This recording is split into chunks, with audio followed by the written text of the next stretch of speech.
కాకినాడ నగరాన్ని స్వచ్ఛ నగరంగా అభివృద్ధి చేయడానికి ప్రజలు భాగస్వాములు కావాలని నగరపాలక సంస్థ ఇన్ఛార్జ్ కమిషనర్ కేటీ సుధాకర్ కోరారు. గురువారం ఆయన బాహ్య పర్యటనలో బంగా పలు వార్డులో పారిశుద్ధ్య నిర్వహణ పనులను ప్రత్యక్షంగా పరిశీలించి సిబ్బందికి సూచనలు జారీ చేశారు. పారిశుద్ధ్య 10వ సర్కిల్ మస్తార్ కేంద్రాన్ని ఆకస్మికంగా తనిఖీ చేసిన కమిషనర్ సిబ్బంది హాజరు పట్టికను పరిశీలించారు. విధులకు హాజరు కాని పారిశుద్ధ్య కార్మికులపై వెంటనే మెమోలు జారీ చేయాలని శానిటరీ ఇన్స్పెక్టర్లను ఆదేశించారు. ఈ సందర్భంగా కమిషనర్ సుధాకర్ మాట్లాడుతూ గౌరవ ముఖ్యమంత్రి నారా చంద్రబాబు నాయుడు, డిప్యూటీ ముఖ్యమంత్రి పవన్ కళ్యాణ్ మార్గదర్శకాలతో పాటు జిల్లా కలెక్టర్ సగిలి షాన్మోహన్ ఆదేశాల మేరకు కాకినాడలో పారిశుద్ధ్యాన్ని అత్యున్నత ప్రాధాన్యంగా తీసుకుని మరిన్ని మార్పులు తీసుకొస్తాయని తెలిపారు. నగరాన్ని ఎల్లప్పుడూ పరిశుభ్రంగా ఉంచడమే లక్ష్యమని చెప్పారు.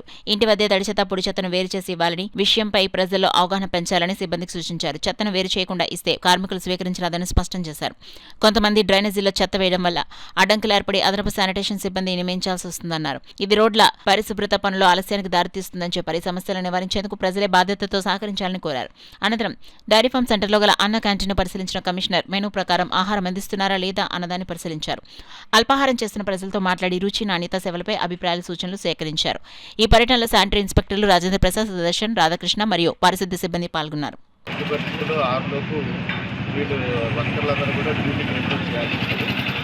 రిపోర్ట్ చేసిన తర్వాత డ్యూటీలో వాళ్ళ కార్యక్రమాలు ఏదైతే స్వీపింగ్ కానీ ట్రైనింగ్ కానీ ఈ పనులు చేయాల్సి ఉంటుంది. అవి కూడా మస్టర్ నుంచి మనం శానిటేషన్ ఏం జరుగుతుందనేది కూడా చెక్ చేసుకునే విధంగా చర్యలు తీసుకోవాలనేది ఇన్స్పెక్షన్ చేయాలని ప్రభుత్వం వారు ఆదేశాలు. ఆ ప్రకారంగానే మన ఒక కాకినాడ సిటీలోనే కాకుండా టోటల్గా ఆంధ్రప్రదేశ్లో ఉన్నటువంటి అన్ని మున్సిపాలిటీలు, కార్పొరేషన్లు కూడా ప్రతి ఒక్క కమిషనరు ఫీల్డ్ విజిట్ చేయాలి. ఫీల్డ్ విజిట్లో ఏ ప్రాబ్లమ్స్ ఉన్నాయనేది చూసుకొని సార్ట్అవుట్ చేయాలనేది ప్రభుత్వం వారికి ఆదేశాలు. ఆ ప్రకారంగానే ప్రతిరోజు మనం శానిటేషన్ చెక్ చేయడం జరుగుతూ ఉంది. ఈరోజు శానిటేషన్ చెక్ చేసే క్రమంలో సీజన్ ఫీడ్బ్యాక్ కూడా తీసుకునే క్రమంలో మూడో సర్కిల్లో ఉన్నటువంటి కొంతమందితో ఇంటరాక్ట్ చేయడం జరిగింది. ఆ ఇంటరాక్షన్లో తెలిసింది ఏంటంటే డ్రైన్ క్లీనింగ్ ఇంకా మాకు బాగా చేయాలనేది అడిగారు. కాబట్టి స్పెషల్ శానిటేషన్ డ్రైవ్ అనేది పెట్టమని చెప్పి కూడా ఆదేశాలు జారీ చేయడం జరిగింది. మధ్యాహ్నం స్పెషల్ శానిటేషన్ డ్రైవ్ కూడా చేయడానికి చర్యలు తీసుకోవడం జరిగింది. అయితే దీని మన శానిటేషన్ విషయంలో మన కాకినాడ సిటీ ప్రజలకు చెప్పదలిచింది ఏంటంటే, దయచేసి మీ యొక్క ఇంటి నుంచి వచ్చేటువంటి చెత్తను మన వర్కర్స్ మీకు డోర్ టు డోర్ వస్తున్నారు, door to door garbage collection తీసుకుంటున్నారు. కాబట్టి వచ్చినప్పుడే మీరు ఇస్తే బాగుంటుంది.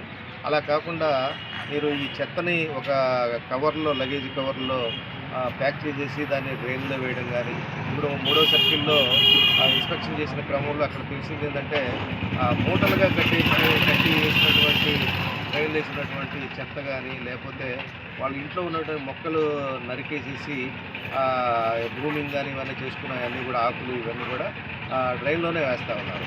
దీనివల్ల ఏమవుతుందంటే డ్రైన్ ఫ్రీ ఫ్లో కాకుండా అది స్టాగ్నేట్ అవ్వడం వల్ల అక్కడ దోమలు వృద్ధి అయ్యి మనకే అనారోగ్యకరమైన పరిస్థితులు రావడానికి అవకాశం ఉంటుంది. కాబట్టి దయచేసి కాకినాడ సిటీ ప్రజలందరూ కూడా డ్రైన్స్ అనేవి దేనికోసం ఉన్నాయంటే, మనం వాడుక నీరు ఏదైతే ఉందో ఆ వాడుక నీరు ఫ్రీగా ఫ్లో అవడానికి డ్రైన్ అనేది నెట్వర్క్ అనేది ఉంది. కాబట్టి దానికే ఉపయోగించాలి, కానీ చెత్త వేసేదానికి ఉపయోగిస్తే మనకు అనారోగ్యకరమైన పరిస్థితులు, మన పరిసరాలు కూడా బాగుండే పరిస్థితి ఉండదు.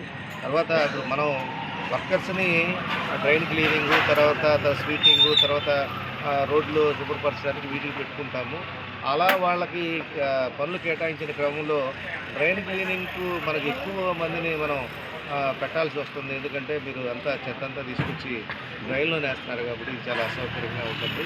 దయచేసి ఇది గమనించుకొని మన నగరపాలక సంస్థతో మీరందరూ కూడా సహకరించి మన యొక్క నగరాభివృద్ధికి, అదేవిధంగా మన నగరాన్ని పచ్చదనంగాను పరిశుభ్రంగాను ఉంచే క్రమంలో మీరందరూ సహకరించవలసిందిగా కాకినాడ సిటీ ప్రజలు కోరడం.